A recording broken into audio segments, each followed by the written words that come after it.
माता भगवती जगदम्बा जब कन्याकुमारी के रूप में प्रकट हुई। सुनिए, बड़ी प्यारी कथा है।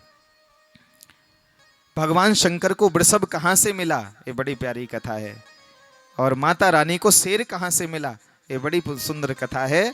जिस समय माँ बहुत छोटी कन्याकुमारी थी और वो भगवान शंकर की प्राप्ति के लिए तप करने गई माता पार्वती, और कन्याकुमारी में जाकर के वो बैठ गई। और पिताजी ने कहा, बेटी अकेली जाती हो, ये वृषभ को साथ में ले जाओ। तो एक नंदी पर, एक वृषभ पर बैठ करके मैया चली गई। और माता कन्याकुमारी तो वहाँ जा करके कुमारी द्वीप में, और वहाँ माँ साधना में लग गई। ओम नमः शिवाय, ओम नमः शिवाय, ओम नमः शिवाय। और वो जो वृषभ था वो माँ के बगल में बैठ गया। इतने में जंगलों से एक भयंकर सिंह आया, दहाड़ता हुआ कोई शेर आया, और उसको बड़ी जोर से भूख लगी थी। और उस सिंह ने आकर के जैसे ही वृषभ पर वो झपटना चाहा, तभी माँ भगवती का तेज, और जिससे वो उस सिंह उस वृषभ का भक्षण नहीं कर पाया, और वो बैठ गया। माँ में ऐसी करुणा थी, माँ के स्वरूप में ऐसी दया थी कि वो धीरे धीरे माँ को देखने लगा और विचार करने लगा कि जब आंखें खोल लेंगी, जब उठ जाएंगी, तो इनको पूछूंगा कि मुझे भूख लगी है, मैं इसे का भक्षण कर लूं, इस वृषभ को खा लूं, मैं ये पूछूंगा। और वो बैठ गया। और जितने वर्षों तक माँ ने साधना की, उतने ही वर्षों तक उस सिंह ने भी साधना की, शेर ने भी साधना की, क्योंकि वो भी बैठा रहा और नंदी भी बैठा रहा, वृषभ भी बैठा रहा। और जब आंखें खुली हैं तो वो भूल गया, उसकी भूख चली गई, उसकी प्यास चली गई, उसका मन निर्मल हो गया। और भगवान की शर्त है, निर्मल मन जन सो मोहि पावा, मोहि कपट छल छिद्र न भावा।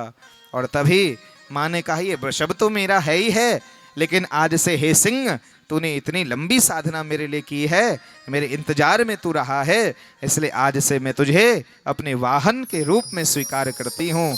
और माँ ने सिंह वाहन को स्वीकार कर लिया। बोलिए जगदम्बा मैया की जय हो, सांचे दरबार की जय हो। ऐसे माँ भगवती को सिंह वाहन की प्राप्ति हुई। और सिंह पर सवार होकर जो आती है माँ जगदम्बा, और आप यदि कहीं से जा रहे हो और शेर की गर्जना भी सुन लो, हाथ पैर कांप जाएंगे। क्यों?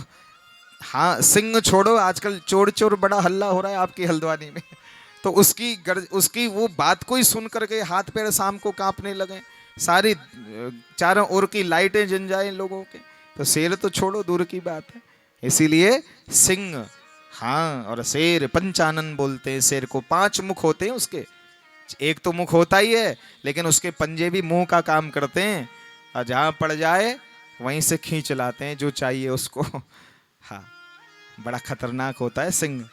इसीलिए शेर भगवती जगदम्बा सिंह वाहिनी, शेर पर भी जिसने नियंत्रण पैदा कर लिया हो, ऐसी माता रानी। तो ऐसी माँ की आराधना करने से, माँ भगवती का आराधन करने से हमारी इंद्रियां क्यों नहीं नियंत्रित होंगी, हमारा मन क्यों नहीं नियंत्रित होगा, जो सिंह को नियंत्रित करने में सक्षम है, ऐसी भगवती जगदम्बा हमारी इंद्रियों पर क्यों नहीं नियंत्रण करेंगी। इसलिए एक बार माँ की शरण में तो चल करके आइए। हाँ, माँ की चौखट पे जाके तू सर तो झुका, तेरी बिगड़ी दशा सब सुधर जाएगी। बोले साचे दरबार की।